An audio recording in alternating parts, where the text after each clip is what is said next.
ನಮಸ್ಕಾರ ಸ್ನೇಹಿತರೆ, ಇವತ್ತು ಚೆಟ್ಟಿನಾಡು ರೆಡಿ ಮಿಕ್ಸ್ನಿಂದ ಕಾರ್ನ್ ಹಾಗೂ ಮಶ್ರೂಮ್ ಬಿರಿಯಾನಿ ಹೇಗೆ ಮಾಡೋದು ನೋಡುವ. ಮೊದಲಿಗೆ ಕಾರ್ನ್ ಹಾಗೂ ಮಶ್ರೂಮನ್ನು ಸುಲಿದು ಸಣ್ಣ ಸಣ್ಣ ಹೋಳುಗಳನ್ನಾಗಿ ಮಾಡಿದ್ದೇನೆ. ಇದಕ್ಕೆ ನಾನು ಸರಾಸರಿ 3 ದೊಡ್ಡ ಕಾರ್ನ್ನ ಕಂತುಗಳನ್ನು ತೆಗೆದುಕೊಂಡಿದ್ದೇನೆ. ಅದೇ ರೀತಿ 1 ಪ್ಯಾಕೆಟ್ನಷ್ಟು ಮಶ್ರೂಮನ್ನು ಚೆನ್ನಾಗಿ ಬಿಡಿಸ್ಕೊಂಡು ಕ್ಲೀನಾಗಿ ಎಳೆ ಎಳೆಯಾಗಿ ಇಟ್ಟಿದ್ದೇನೆ. ತದನಂತರ ಇದಕ್ಕೆ ಬೇಕಾಗಿರೋದು, ಸಲಾಡಿಗೆ ಬೇಕಾಗಿರುವಂಥದ್ದು ಈರುಳ್ಳಿ ಹಾಗೂ ಟೊಮೆಟೊವನ್ನು ಕೂಡ ಸಣ್ಣ ಸಣ್ಣದಾಗಿ ಕಟ್ ಮಾಡಿ, ಕೊತ್ತಂಬರಿ ಸೊಪ್ಪನ್ನು ಕೂಡ ಅದರೊಟ್ಟಿಗೆ ಕಟ್ ಮಾಡಿಕೊಂಡಿಟ್ಟಿದ್ದೇನೆ. ಇದು ಬಿರಿಯಾನಿ ಒಟ್ಟಿಗೆ ತಿನ್ನಲಿಕ್ಕೆ ಯಾವತ್ತೂ ರಾಯ್ತ ಬೇಕಾಗುತ್ತದೆ. ಆ ರಾಯ್ತದ ಪ್ರಿಪರೇಷನಿಗೋಸ್ಕರ ಇವತ್ತು ಈ ಟೊಮೆಟೊವನ್ನು ಹಾಗೂ ಈರುಳ್ಳಿಯನ್ನು ಹಾಗೂ ಬರೀ ಕೊತ್ತಂಬರಿಯನ್ನು ಹಾಕಿಬಿಟ್ಟು ರಾಯ್ತ ಮಾಡ್ತಾಯಿದ್ದೇವೆ.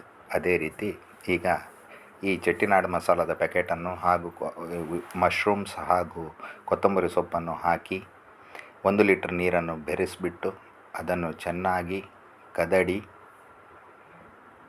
4 ಸೀಟಿ ಬರುವ ತನಕ ಕಾಯ್ಕೊಂಡು ನಾವು ರೆಡಿ ಮಾಡ್ಕೋಬೇಕು.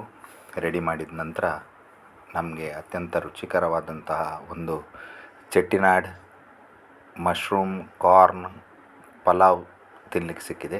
ಇದರೊಟ್ಟಿಗೆ ರಾಯ್ತವನ್ನು ಸೇರಿಸಿ ಸವಿದಾಗ ಇದರ ರುಚಿ ಬಹಳ ಚೆನ್ನಾಗಿರ್ತದೆ.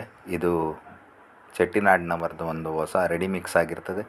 ಇದನ್ನು ಇವತ್ತು ಉಪಯೋಗಿಸಿ ನೋಡಿದ್ದೇವೆ.